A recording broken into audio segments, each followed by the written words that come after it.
Today is Saturday, July 5th. As we celebrate Independence Day this weekend, we're taking a moment to ask, how much do Americans really know about the country they're celebrating? What are two rights that are on the Declaration of Independence? Right to bear arms. Right to bear arms. Right to bear arms. The right to bear arms. That's the Constitution. The Declaration of Independence. It's a Will Smith movie. Pursue happiness. That's the Constitution. To pursue happiness. I'm trying to think of the first couple lines. Pursuit of happiness and justice for all. The truth is, most Americans struggle to remember at least the details of our country's history and how our system works. So today, I'm joined by Sharon McMahon, a longtime educator who has become known as America's government teacher. She's a New York Times best-selling author and has built a massive following of millions of people by breaking down American civics in a way that's easy to understand and actually fun to learn. In this conversation, we discuss everything from why the government was designed to be confusing to how much money is spent on teaching kids civics, to what habeas corpus really means, and so much more. Plus, later, more of that pop quiz on real U.S. citizenship test questions with the answers and some fascinating context along the way. Welcome to the Newsworthy Special Edition Saturday, when we sit down with a different expert or celebrity every Saturday to talk about something in the news. Don't forget to tune in every Monday through Friday for our regular episodes, when we provide all the day's news in just 10 minutes. It's fast, fair, fun, and on the go. I'm Erica Mandy. It's time for today's Special Edition Saturday. You ready? Let's do this. Sharon McMahon, thank you so much for joining us here on the Newsworthy. It's always so fun to see you again. Thanks for having me. So you're known as America's government teacher. So you're perfect for this conversation. And I am curious to get started in your experience. How much do you notice that American citizens actually know or remember the basics of America's formation or America's history, like the type of stuff you might see on a U.S. citizenship test? Well, statistics demonstrate that the answer is not that much, but overwhelmingly, American government actually is confusing. It's actually confusing on purpose. It was designed to be confusing, not because there was nefarious intent, but because something that is complicated is more difficult to corrupt. Something that is simple and straightforward is easier to overthrow. Wouldn't there be an argument, though, that if the average citizen isn't noticing what's going on, because it's confusing, that things actually might get past them in terms of fraud or corruption? I think that's also absolutely a legitimate point, because if you don't understand how it's supposed to work, it can be easier for a sweet-lipped charlatan to just say, like, no. You were totally wrong about that. That's not how that's supposed to go. And you're like, oh, okay. I must have been mistaken. Just to back up what you were saying, that most Americans actually don't know this, I know there was at least one study last year that 2,000 registered voters showed that 70% failed a basic civic literacy quiz. Why do you think, you talked a little bit about why it was designed to be that way. Any other reason that you think there's kind of a gap in knowledge? One thing that I was kind of thinking about is, like, in daily life, we're not necessarily thinking about it all the time. Well, the certain aspects of government play an outsized role in our attentions. We pay a lot of attention to the president. We pay a lot of attention to certain aspects of Congress. Otherwise, the other things that are going on largely escape notice. So if this is all we think government is Congress and the president, we are going to have really limited knowledge about the rest of it. I think that's an aspect of it. Another aspect of it is that for many decades, the United States has undervalued and undertaught civics in the United States. I've mentioned statistics like this before, but we spend on average around $50 a year educating a child in the STEM subjects. And we spend about 5 cents a year at educating a child when it comes to civics.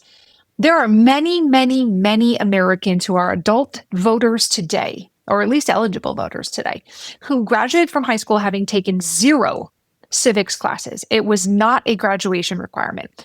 Many schools today have at least a 1-semester graduation requirement. And then you add on decentralization of media as well as social media. One of the things we're seeing is misinformation circulating more extreme opinions. So how do you think that impacts our democracy and the quality of information the average voter is getting even before they vote? That, in fact, is how I started my account, was somebody on the internet being confidently wrong about the idea that the Electoral College was a university you could graduate from. Yes. Yes, a university down there on Pennsylvania Avenue, right by the White House. And I was like, but that's not even real. And he was saying it with such confidence. And so much of the human mind is very easily swayed by confidence.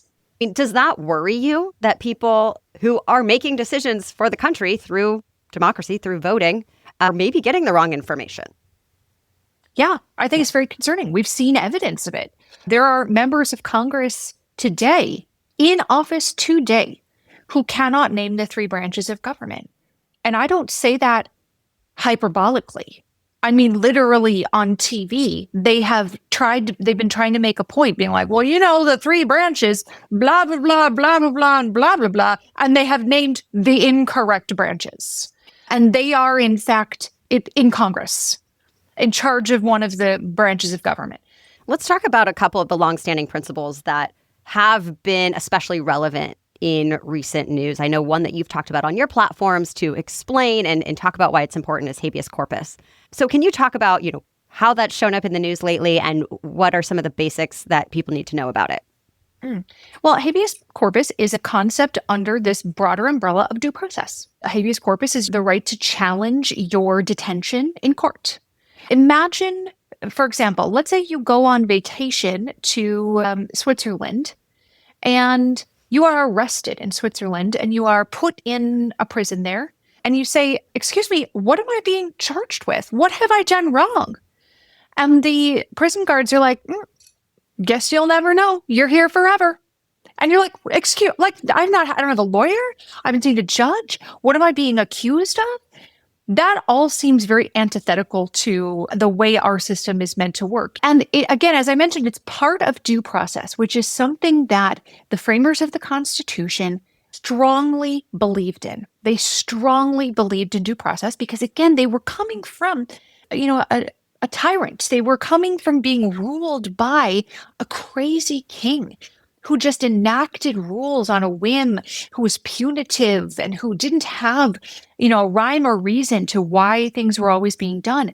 And they really wanted a system of rules to follow to ensure that that would not happen again in the future. And our founders used phrases like, we are a nation of laws and not a nation of men. And what that means is everyone follows the laws. We do not follow the whims of a leader, which is what was happening to the British colonists. So due process is written into the Constitution in multiple places. And there are a variety of different ways in which you are entitled to due process. Like, for example, you have a right to be free from unreasonable search and seizure. They can't just break into your house one night and just say, well, I'm taking this, and I put all this together and decided you committed a crime. And it's in the Constitution, right? That is for anyone within our borders, citizen or not. That's right. You can read it in the plain text of the Constitution. This is not my interpretation of the Constitution, because the Constitution does not use person and citizen interchangeably. Even in the same amendment to the Constitution, in some cases it will say a citizen is entitled to X and a person is entitled to Y. If you are innocent, you especially want this in place. Can you speak to that? Yeah, absolutely. You know who should care the most about habeas corpus is people who truly believe they have done nothing wrong. The people who think of themselves as completely law-abiding citizens. Like, I could never be accused of a crime. You should especially want habeas corpus, because if you are entirely innocent, don't you want the chance to challenge a wrongful detention? The more innocent you are, the more you have to care about things like habeas corpus and things like due process. It's easy for us to think that is something that only criminals care about. No. The more innocent you are, the more you should care. What do you think is important for people to know about checks and balances and separation of powers? The Constitution set up 3 co-equal branches of government. It does not give a hierarchical priority to this is the most important branch and everybody else needs to abide by them. Each branch of government is meant to balance out the powers of the other branches, and it is also meant to limit the power of the other branches or check the power of the other branches. When we don't understand the actual system that underpins our checks and balances, it can be easy for people to go along with power grabs from some branches of government or from some individuals who say, what are you talking about? I've always had this power. I should have always had this power. This power should not have ever belonged to them. It can be very easy to be duped if you don't understand how the system was intentionally set up. We had you on the show back in March to talk about some of America's forgotten heroes that are in your book. And I highly recommend that people read your book. But I am curious, if someone wants to improve their history knowledge about America, there is so much out there. There's so many directions you could take it, from the basics to the forgotten heroes, etc. Where do you think people should start? How do they even begin if they feel overwhelmed? It's a great question that people ask me all the time. They're like, I realize I know nothing. Where do I even start?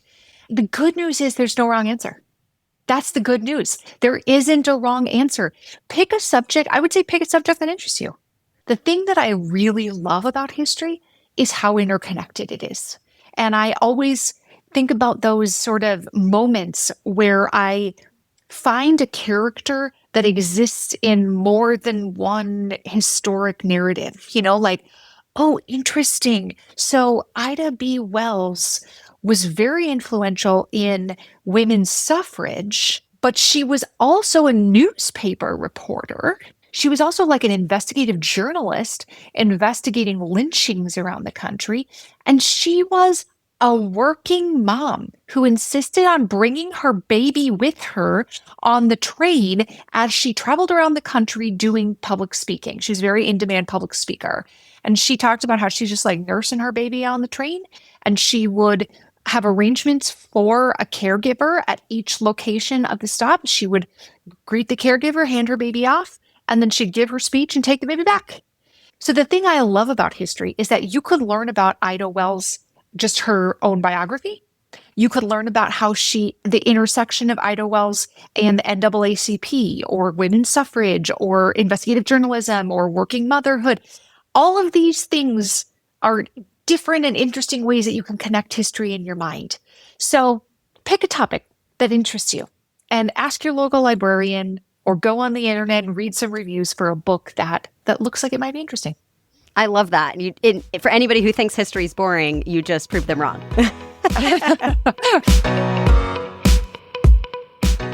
Think you could pass the U.S. citizenship test? One of our producers, Brian, asked a few people, and not surprisingly, most of them got most of the answers wrong. So coming up, you'll hear more of those guesses as we take a closer look at a few real questions from the civics section of the naturalization exam, something all immigrants need to pass to become an American citizen. And our guest, Sharon McMahon, adds in some extra fun facts and context, so you'll be even more in the know this 4th of July weekend and beyond. But first, a quick break for our sponsors. You already heard me talk about my morning coffee, but there's also another part of our morning routine that always seems to feel pretty easy. And that's when it's time for my little kiddo to take his morning vitamins. My now 4-year-old is thrilled to get his Hiya Children's vitamins and probiotics and take them every day. He loves the flavor and the routine of it.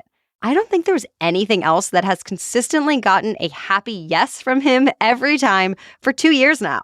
In fact, I feel great that he's taking them since they're formulated with the help of pediatricians and nutritional experts to help support his immunity, energy, brain function, mood, and more with 0 sugar and 0 gummy junk. And if you're tired of battling with your kids to eat their greens, Hiya now also has Kids Daily Greens Plus Superfoods, a chocolate-flavored greens powder designed specifically for kids, packed with 55 whole food ingredients to support brain power, development, and digestion. Just scoop, shake, and sip with milk or any non-dairy beverage for a delicious and nutritious boost your kids will actually enjoy. We've worked out a special deal with Hiya for their best-selling children's vitamin. Receive 50% off your first order. To claim this deal, you must go to hiyahealth.com/newsworthy. This deal is not available on the regular website, so go to hiyahealth.com/newsworthy and get your kids the full body nourishment they need to grow into healthy adults. The Newsworthy is also brought to you by Trade Coffee. Maybe you already have your go-to coffee, but unless you love it, like look forward to it each morning, there's something better for you. That's where Trade comes in.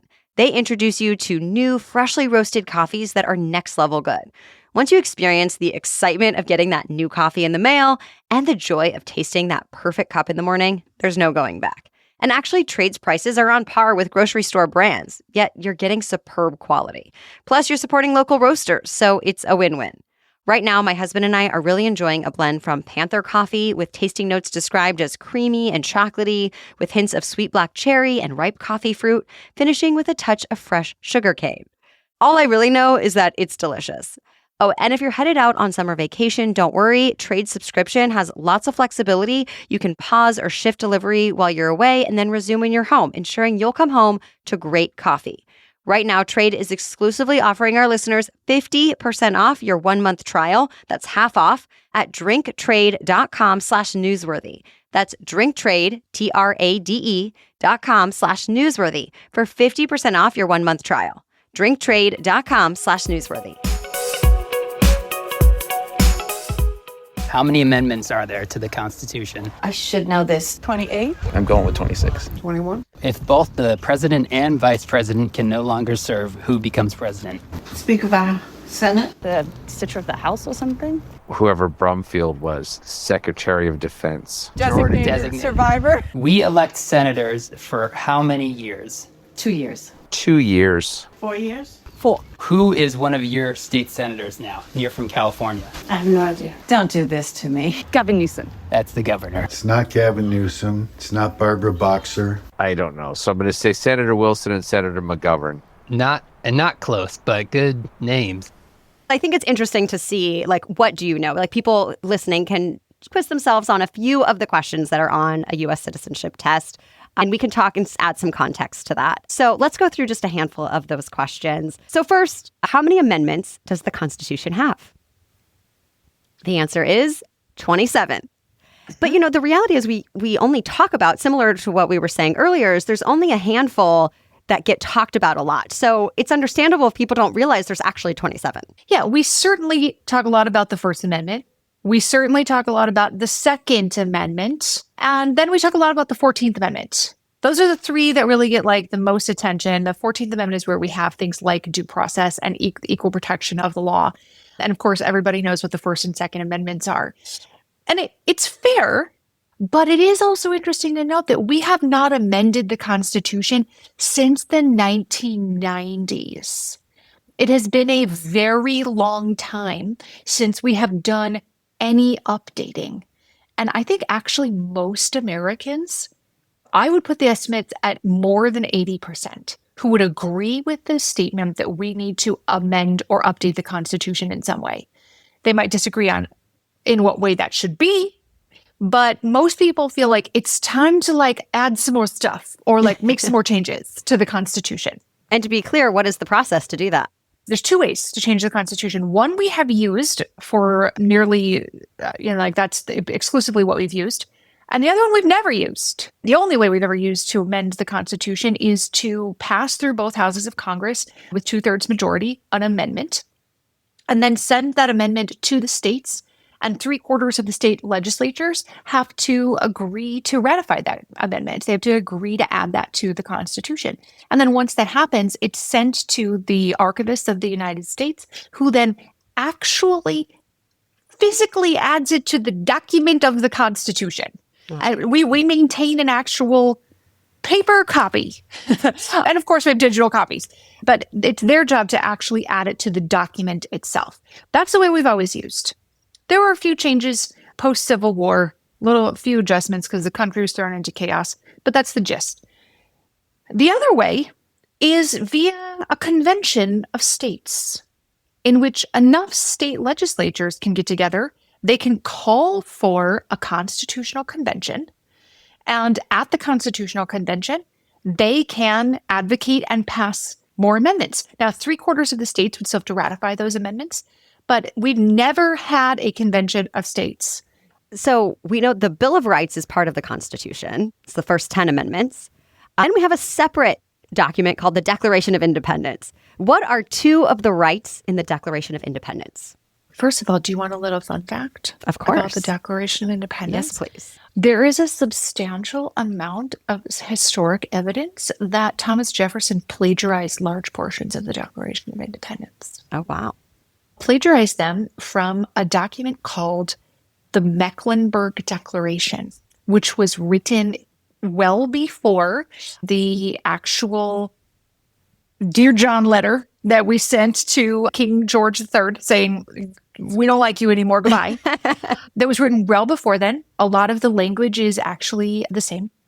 This, again, a story for another day, but you can look up what historians call the MECDEC, the Mecklenburg Declaration, which is where Thomas Jefferson allegedly got a lot of his ideas from. But we think about the Declaration of Independence being like life, liberty, and the pursuit of happiness, right? All people are endowed by their creator with certain inalienable rights, like life, liberty, and the pursuit of happiness. And those are the three rights. That is the answer, just to be clear. Okay, let's talk a little bit about Congress. We elect a U.S. Senator for how many years? The answer is 6. They have 6-year terms, but do you want to speak to, there's no limit on that, but there is in the Constitution a limit on the president. That's right. Well, we didn't add the limit on the president until the 1950s, which is how we elected FDR 4 times. When the Constitution was written, it was kind of inconceivable that somebody would voluntarily walk away from power. And it was kind of shocking when George Washington, after 2 terms, was like, listen, I'm going to go sit under, the vine of my own fig tree, and I'm going to just enjoy my old age. And best of luck to you, gentlemen. That idea was like, excuse me? The voluntary relinquishment of power was such a weird idea that they didn't even put it in the Constitution until well over 150 years later. We elect senators for 6 years, and we elect members of the House of Representatives for 2 years. And the reason for that is because the bodies of Congress, the houses of Congress, are meant to have different roles. The House of Representatives is meant to be more directly responsive to the electorate. You have to reelect them every other year. And the idea is, if you do it today, you're only a very short period of time away before the next election happens. When the Constitution was written, you didn't get to vote for senator. You voted for members of the House, and you also voted for your state legislature, and they chose the senators. We changed that later so that people could directly vote for senators. But the idea behind the Senate was that it was meant to be a body of deliberation and debate. That was how they viewed this group of people. That voters, if so you do something today and you're not up for re-election for 5 more years, well, that's a long time for voters to forget about what you did. So it's meant to be less directly responsive to the whims of the electorate by design. And there's no, as you mentioned, no term limits for either the House of Representatives or the Senate. And there's also no age limits. There is currently a senator who is over the age of 90 and who has been in the Senate for a very, very long time. Obviously, his constituents want to keep electing him. And there's a lot of arguments that people make about, should we have term limits? Should we have age limits? But we currently don't have either of those things. The Senate has how many voting members? And the House of Representatives has how many voting members? The answer, 100 for the Senate, 435 for the House. Do you want to speak to that? The Senate is meant to have equal representation. Every state gets 2 senators. And there's a lot of people today who have extra big problems with that. When the Constitution was conceived of in 1787, yeah, there were some states that were bigger than others. New York was a lot bigger than Georgia. That is absolutely true. But the orders of magnitude have changed. California is, with 37-ish million people, is orders of magnitude so much larger than the state of Wyoming that has 700,000 people total. And we have the same number of senators for each of those 2 states. So the number of people that each senator is representing in California is so much more. I think there's a lot of people who make the argument that like that's not equal representation in Congress. If each one of these senators is representing 37 million people, and in another state they're representing 700,000 people, Wyoming's getting a lot more representation in Congress than California is. And then in the House of Representatives, there is designed to be proportional representation. And there actually is a formula that is used to determine how the 435 members of the House are divvied up, how many each state will get. And it's reapportioned every 10 years after the census, and they go through an actual process and figure out, okay, this state's going to get an extra one and that state's going to lose one. California lost a member of the House of Representatives after the last apportionment in 2020, despite growing in population because of the way that the formula works. Okay, let's just do one more. If both the president and the vice president can no longer serve, who becomes president? And the answer is the Speaker of the House. Currently, Mike Johnson. Do you know that this is one of the questions people ask me about the most? They're very interested in the line of succession. I think it has to do with the TV show. There's a show called Designated Survivor, and I believe the premise of the show is that like some kind of nuclear war happens, and the person who's the designated survivor, has to completely like rebuild America, on their own. So I don't know the exact premise, but the idea is there's one person who stays back from any big event. And you see this topic come up when we have things like the State of the Union and the president is addressing Congress and you have some members of the Supreme Court there and you have military generals and you have a bunch of the members of their cabinet, like the Secretary of Education, blah, blah, blah. There's always at least one person in the president's cabinet because the president's cabinet is in the line of succession. There's always at least one person who does not attend. And that person is designed to provide continuity should there be some kind of massive disaster so that not every single person in the line of succession is wiped out in some kind of nuclear holocaust. But yes, the Speaker of the House has a very important job, extremely important, even without being third in the line of succession.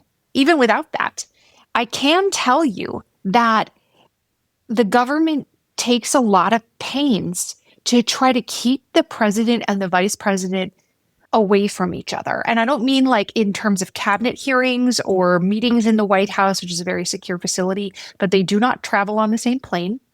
They do not have the same travel schedules.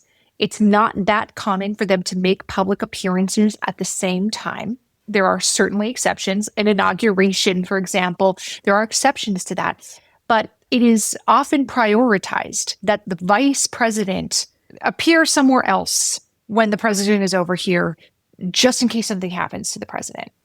Any other question that you get a lot or something that you think people misunderstand a lot that you want to add to this list of questions today?